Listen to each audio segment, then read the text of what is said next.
Hey guys, I've got a 2008 Dodge Caliber here, and I'm going to use this car to point out to you the location of the two fuses that are important for the power door locks.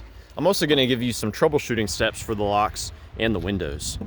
So the two fuses are going to be behind this cover here, which we remove by pushing in on the tabs here and here while we lift up. The first fuse I'm going to show you is one you'll want to check if your keyless entry is not working.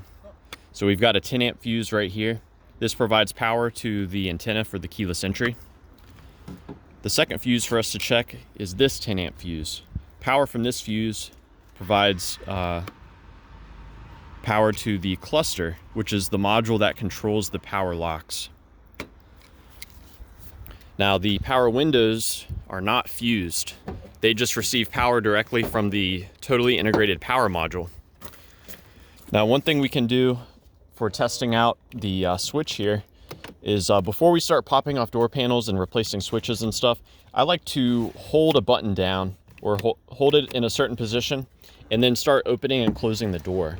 If there's a certain position I can put the door at where the window starts to roll up and down or the locks start to work, then that gives me a pretty good idea that I may have a broken wire inside this harness here. Because every time you open and close the door, you're flexing the wires there, and sometimes they can break.